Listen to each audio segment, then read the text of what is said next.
আসসালামু আলাইকুম। আজকে আমার বাচ্চা ঢুকবে, যেহেতু আজকে 8 তারিখ রাতে আমার বাচ্চা ঢুকবে।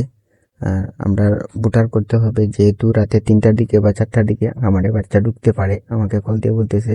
এর জন্য আমি বুটারগুলা সব কিছু কাজ আগে নিতেছি।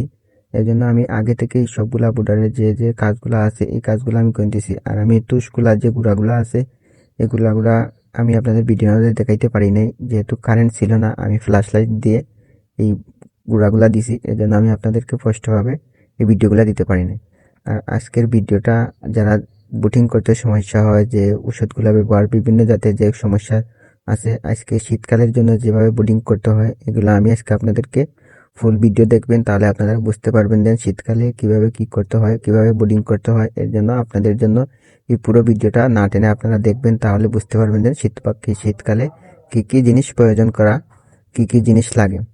যাই হোক, আলহামদুলিল্লাহ। তারপরে যেহেতু এখন রাত 11:30 12টা বাজে, এর জন্য আমরা রাতের বেলায় যেন কাগজগুলা বিছাই নিতেছি, যেহেতু অনেক বড় বুডার। আর আমি আগে করছি এক চালান, বা আমি বেশিরভাগ সময় আমার গুল বুডার দিয়ে করি, যে চতুর্দিকে গুল দিয়ে বুডার করি, এরকম একখানে করি নাই। তো আমার এবার মন বললো, যেহেতু এই সব দিকেই দেখছি মানুষ করে, এর জন্য আমি আমার মন মতোই পুরো বুডারটা এক কানে করে নিলাম। যেহেতু আমার 1350 বাচ্চা দেওয়ার কথা ছিল, এই জায়গায় দিছে 1250 বাচ্চা দিছে, 100 বাচ্চা কম দিছে, যেহেতু বাচ্চা তেমন ভাবে একটা পাওয়া যায় নাই, এই জন্য অনেক সমস্যা, এই জন্য 100 বাচ্চা কমতি দিতেছে। যাই হোক, আলহামদুলিল্লাহ। তারপরে আমরা সবগুলা বিছাই নিতেছি, যেহেতু আমাদের সুন্দরভাবে বিছাই নিতে হবে, এর জন্য আমরা সবকিছু পেপারগুলা বিছাই নিতেছি। আলহামদুলিল্লাহ, খুব সুন্দর হয়েছে আমার বুটারটা, আর আমি সুন্দরভাবে বুটারটা করতে পারতেছি, এটাই আলহামদুলিল্লাহ। এখন শুধু বাচ্চা আসার পালা, যেহেতু বাচ্চা আসার সাথে সাথেই আমাদেরকে এখন বাচ্চা ছাড়িয়ে দিব। আর আমরা বাচ্চা আসার 1 ঘন্টা 1.5 ঘন্টা আগ থেকেই আমরা লাইটগুলা জ্বালিয়ে রাখি, যেহেতু পেপারগুলা যেহেতু ঠান্ডা হয়ে গেছে, এই ঠান্ডাগুলা একটু হিট হওয়ার জন্য আমরা আগে থেকেই, যে 1 ঘন্টা 1.5 ঘন্টা আগে থেকেই আমাদেরকে এই বাতিটা জ্বালিয়ে রাখতে হয়, তাহলে মুরগির জন্য অনেক ভালো হয়, মুরগির অনেক উপকারিতা হয়। এগুলো আপনাদেরকে বিশেষভাবে জানতে হবে, যে আপনাদের ডক্টরের কাছ থেকে পরামর্শ অনুযায়ী আপনারা এগুলো বুঝে নিন। যাই হোক, তারপরে আমরা যে পানি পাত্রগুলো দিব, এই পানি পাত্র যেতটা কাঠ আছে এই পরিমাণ কাঠ আমরা দিয়ে দিলাম। যেহেতু আমার এখানে 1250 বাচ্চা, আমি তেমন একটা পানির পাত্র ঢুকাই নাই, প্রায় 20টার মতো পানির পাত্র ঢুকাইছি। এগুলা দিয়ে আমি এখন বর্তমানে চালাইতেছি। আর খাদ্যর পাত্র দিব সকালে, যেহেতু রাতের বেলা আমাদের বাচ্চা ঢুকবে, রাতের বেলায় আমরা খাদ্যর পাত্র দিব না, সকালবেলায় আমরা খাদ্যের পাত্র দিয়ে থাকবো। আর এখন আমরা শুধু পানির পাত্র দিছি, যেহেতু সুন্দরভাবে আমাদের পানির পাত্র দিতে হবে, তা না হলে মুরগি যে পানির পাত্র যে মুরগি আছে, মুরগি ভিজায় এনে যে পানির যে ইয়েগুলো আছে, এই পানির পালাইয়া আমাদের যে কাগজগুলো আছে কাগজগুলো একেবারে ভিজায় এনে। যাই হোক, আমরা অপেক্ষা করতে করতে রাত 3টা 20 মিনিটের সময় আমাদের খামারে এসে বাচ্চা ঢুকছে, আলহামদুলিল্লাহ। আর পিপলসের বাচ্চা নিছি, আপনারা জানাবেন পিপলসের রস বাচ্চাগুলো কেমন হয়। আলহামদুলিল্লাহ, আমি পিপলসের রস বাচ্চাগুলো নিছি।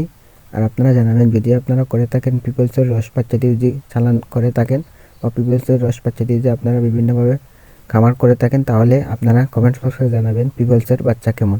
আলহামদুলিল্লাহ, আমি পিপলসের বাচ্চা দিয়ে আগে এক চালান দিছি, আলহামদুলিল্লাহ ভালো একটা রেজাল্ট পাইছি পিপলসের বাচ্চা দিয়ে। আর অনেক সময় মুরগি যে কাটানায় মুরগিগুলো আছে, অনেক সময় কমে নিয়ে যায়, এজন্য আমরা প্রতিটা কার্টন গনে গনে মুরগি রাখি।